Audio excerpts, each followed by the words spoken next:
here's your wrestling news for May 5th, 2021. And your headlines for today include, WWE only has one match booked for Throwback SmackDown so far. WWE canceled Braun Strowman Universal title run at the last minute. WWE working on a new Nexus project. Latest on Tessa Blanchard signing with WWE or AEW reports. WWE wrestler reveals why Triple H buried him in WWE. Daniel Bryan's WWE contract reportedly expired. WWE veteran recalls incident where WCW played mind games with Vince McMahon. Former WWE star got in trouble for letting Randy Orton sleep in her hotel room, and more. We're kicking off today with SmackDown, and this Friday's show will be a throwback edition of the Blue brand, but what that means remains a mystery. We previously reported that WWE's creative team have been kept in the dark about the show, being promised that they'll be told more about the show later this week. What we do know is that Seth Rollins will face Cesaro in a WrestleMania 37 rematch, but according to the latest reports, that's the only match booked so far. This explains why all the promotional videos for Throwback SmackDown during Raw focused on the Rollins-Cesaro match, and whilst we're sure more matches will happen this Friday, for now, Throwback SmackDown remains a mystery to everyone involved. At WrestleMania Backlash, Braun Strowman will look to become WWE Champion, which, if successful, will be his second world title. Last year, Strowman was finally crowned Universal Champion after years of stop-start pushes. After Roman Reigns was forced to relinquish the title in 2018, fans expected that Strowman would be next, and according to former WWE writer Kazim Famuyide, that's exactly what was meant to happen, as he told the Say Less podcast. Braun was supposed to beat Brock. We had a whole Monday Night Raw written with Braun Strowman as champion, and then, psych, Brock Lesnar wins, and then as soon as Brock wins, we all had to go back into the office, rewrite the whole show, and I just thought it was something where it's just like, oh, they're just kind of keeping us on the down low. Though Strowman eventually won the title in 2020, that win only came after Reigns chose to take a hiatus, and to many fans, this win was too little, too late for the monster among men. In 2010, WWE debuted one of its most interesting stables, the Nexus, comprised of NXT rookies who weren't ready to wait around for their moment on the main roster to come. For the next year, the Nexus dominated Raw before quietly fizzling out in 2011, but fans will now get a behind-the-scenes look at the Wade Barrett-led stable. On Twitter, New Japan and NWA star Fred Rosser, aka Darren Young, revealed that a WWE Network documentary is in the works about the Nexus and that he's been interviewed for the doc. Young even had his old Nexus armband for the filming, and it'll be interesting what he and other Nexus alumni have to say when the Untold documentary is released. One person who knows all about shaking things up is Tessa Blanchard, but it seems some of the claims made about the former Impact World Champion have been greatly exaggerated. It wasn't too long ago that reports came out saying that she and her husband Daga were in deep negotiations to sign with AEW, with the signing being described as a, quote, formality. This week, PW Insider's Mike Johnson said that not only is Blanchard not set to debut at AEW, but there haven't been any discussions in the company about her joining, nor have any contracts been offered. Sean Ross Sapp of Fightful confirmed this with his sources in AEW, saying that for now, the idea of the company signing Blanchard is a firm no. That doesn't mean fans should expect her in NXT, as despite rumors that she's part of the Gold brand's new Diamond Mine due to the diamonds used in her attire and entrance, that isn't the case either, according to Sapp. Where Blanchard goes next remains to be seen, but for now, we know that it won't be AEW or WWE, despite what some rumor reports would have you believe. What fans can see in NXT is Frankie Monet, who debuted a month ago, but she hasn't done all too much in terms of a story. Instead, Monet has roamed around the place with her dog, confronting women on the roster, and while she's quickly become a fixture of the show, this exercise has gotten repetitive. When she debuted, interrupting new NXT Women's Champion Raquel Gonzalez, fans thought a program was in the works, but that didn't happen. Confronting Io Shirai the next week and Ember Moon and Shotzi Blackheart the week after, Monet is meeting big names, but just isn't doing anything with them. This week's appearance was even less consequential, as she gave Kaden Carter and Casey Catanzaro some encouragement, whilst her dog seemingly spoiled Blackheart's tank. It's great to see that she's getting TV time, as many new names struggle to get just that, but Monet needs these appearances to actually build to something down the line. As we know, NXT is overseen by Triple H, who has done a lot in his career, and that includes getting on the wrong side of Triple H.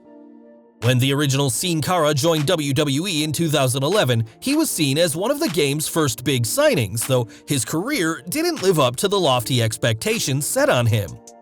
Speaking to Chris Van Vliet this week, the second Sin Cara, Unico, discussed Triple H, saying, "He hires Big Karma, and then she had to leave the company. I don't know the reasons. And then this is the biggest signing that he had from Mexico. The original Sin Cara comes in, and he doesn't do anything. So in the eyes of Vince, I think it was harder for Hunter to think, oh no, I failed Vince twice now." Unico added that by the time he donned the Sin Cara name full-time, the character wasn't a project of the game anymore, saying that he never got any support from Triple H. Unico also alleged that the game wasn't a fan of him, because if he was successful, then it'd mean that Triple H had been wrong about the original hiring. When asked if he thought the game affected his push in WWE, Unico said, "Big time," and who knows what Unico could have done in WWE if things had gone differently. Daniel Bryan knows a thing or two about doing big things in WWE, but his last match saw him lose to Roman Reigns, which means he's now banished from SmackDown. Following this loss, Bryan was moved to WWE.com's alumni section, and it seems that this loss may be more real than fans first believed. Fightful Select reports that Bryan's contract with WWE expired last week following his loss to Roman Reigns. Their report also noted that it's possible Bryan signed a new deal, as high-level sources haven't heard about his contract expiring, but that may be down to the former WWE champion keeping quiet about his contract. In the past, it was rumored that Bryan's contract was set to expire in September 2021, a date refuted by Bryan himself, and now we know that the actual date his contract ended was this month. There was no reported farewells backstage during SmackDown, adding to the idea that he signed a new deal in secret, but given Bryan has expressed a desire to work both in WWE and in other promotions, not being under an official WWE contract may be the best thing for him. Bryan debuted in WWE in February 2010 and has been a consistent name in the company ever since, but now Bryan's future in the company has never been more unclear. More from NXT, and the third ever NXT Women's Tag Team Champions have been crowned. It was an intense street fight which pitted Shotzi Blackheart and Ember Moon against Indy Hartwell and Candice LeRae, and it was the Way who picked up the win, becoming the new tag team champions. The new champions won the gold without any interference from Johnny Gargano, Austin Theory, or even Dexter Lumis, and time will tell how this title reign goes now that the Way has even more championships in their collection. Holding North American and NXT Women's Tag titles, the Way is a dominant force in NXT and may soon be adding the NXT Championship to their collection. During the show, Karrion Kross spoke about his title reign before being interrupted by Kyle O'Reilly, and the pair were later interrupted by Pete Dunne. Finn Balor also marked his return to NXT, and whilst the three attacked Kross, the NXT champion fought them off with ease, sending all three to the floor. When Johnny Gargano and Austin Theory attacked, Kross nearly finished off the pair too, but a series of super kicks eventually downed the fighting champion. It's clear that Kross has a long list of challengers for his NXT title, and we're interested to see who exactly will get that title shot at the next TakeOver event. Now, during the Monday Night Wars, WCW and WWF were in a cutthroat ratings battle, and neither side was afraid to fight dirty. It's no secret that the WWF sent DX to a WCW show to bury the competition in April 1998, whilst WCW would often give away the results of pre-taped Raw events, but perhaps the dirtiest tactic happened off-air. In a recent interview with Lucha Libre Online, former WWE referee Mike Chioda spoke of some serious mind games WCW played, saying, "I remember stopping off at the WWE office in Connecticut. We had to go there, and there was a WCW billboard that was built right in Stamford, Connecticut. If you open Vince's curtain, that's when you'd see the billboard. They put that there on purpose. It was like, holy shit, I can't believe it." Kyoto added that he believes the DX invasion of WCW was done as payback for the billboard, and although Vince McMahon wasn't happy about the advertisement, he'd ultimately have the last laugh in the Monday Night Wars. Over to AEW now, and whilst there's already a world title, secondary title, women's title, and tag titles, the company has plans for more gold. In the past, it's been reported that AEW was meant to introduce trios titles, which was promised by Kenny Omega, but fans will have to wait longer until six-man tag team matches have gold on the line. Speaking to the Battleground podcast, the Inner Circle's Ortiz addressed the rumors trios titles and wants them to happen, saying, "There are a ton of people on the roster, and to have a belt like that or a tournament or whatever they decide to do with it, it would be beneficial to get the spotlight on guys that haven't had the opportunities." In the past, Kenny Omega said that the next Chris Jericho cruise will most likely feature the introduction of those new title belts, but given the ongoing situation, whenever that cruise and title reveal happens remains to be seen. Back to WWE, and recently, former WWE diva Dawn Marie spoke to Devon Dudley on his podcast about her career, which had its shares of ups and downs. During the show, Marie spoke about her time on the road, where she almost got in a lot of trouble after she looked after a young rookie by the name of Randy Orton. As the story goes, Orton was new on the road and hadn't booked a hotel room, though Marie did admit there's a chance he lied to get in her room. She added, "I was like, Randy, okay, fine, you can sleep on the chair in my room. And I was like, if you come anywhere near my bed, I swear to God, I'm gonna kill you." It seems that this was against WWE's rules at the time, as Marie said she could have been fired had someone told management she was allowing Orton to share her room. Marie also mentioned that now that he's doing much better, Orton has paid her back for her trouble, and we doubt the Viper ever has to worry about not being able to afford a room of his own. And we're ending today with news from WWE Hall of Famer Jeff Jarrett, who recently did a Q&A on his brand new Facebook page, and one answer in particular got fans talking.